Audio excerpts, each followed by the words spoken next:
Actu 95, l'information en Val d'Oise. Alors déjà, c'est un territoire qui est quand même assez bien uniforme, géographiquement serré.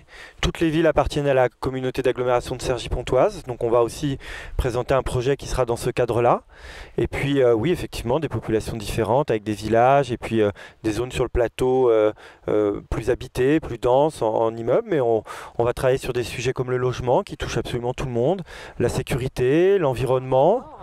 Le transport, je pense que ça c'est quand même un point important, puisque on a quand même des RER, on a des stations de RER, on a donc des autobus, et donc je pense que ça c'est un point pour nos différentes populations, qui est avec aussi une densification qui s'est faite dernièrement, même à Éragny-sur-Oise, hein, nous avons constaté bien sûr une grosse densification d'immeubles, et donc le transport devient forcément un problème important.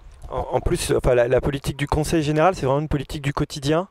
Transport, collège, environnement, on a beaucoup voilà, la petite enfance effectivement, avec tout ce qui est garde d'enfants avant 3 ans.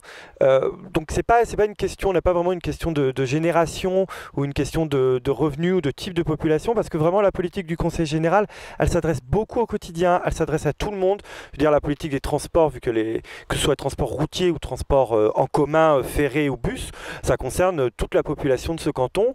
On a donc 3 gares, la gare de Cergy-Préfecture, la gare de Neuville-Université, puis la gare d'Éragny-Neuville. Ça concerne tout le monde. Les collèges, ça concerne tout le monde. Les départements ne disparaîtront pas, d'abord parce qu'ils sont dans la Constitution, et ensuite parce que finalement, quand on réfléchit bien, ils servent à beaucoup de choses. Ensuite, oui, il va y avoir une redistribution entre la région, le département et l'agglomération.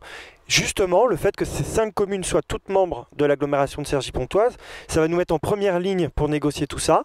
Et vraiment, ce sera un sujet extrêmement important pour savoir comment on répartit les compétences entre le département et l'agglomération de Cergy-Pontoise. Et ce sera un de nos gros travaux, et vraiment un objectif, c'est de négocier au mieux les compétences entre ces deux collectivités.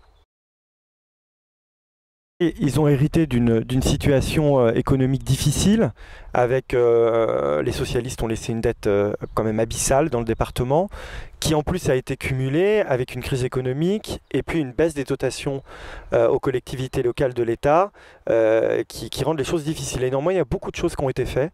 Je pense que tous les gens qui ont des enfants au collège et qui passent au lycée voient la différence entre les collèges entretenus par le département, où le numérique est rentré de plein pied dans tous les collèges, et puis les lycées gérés par la région, où il y aurait beaucoup de choses à dire sur les travaux et l'avancement. Quand on voit les routes aussi qui ont été faites par le département, la Cergy-Pontoise en a bien profité pour être désengorgée.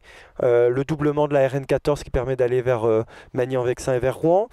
Toute la francilienne qui a été construite jusqu'à Roissy, qui nous relaie aussi directement à Roissy, c'est aussi le département. Donc c'est vraiment un bon bilan dans une situation économique compliquée.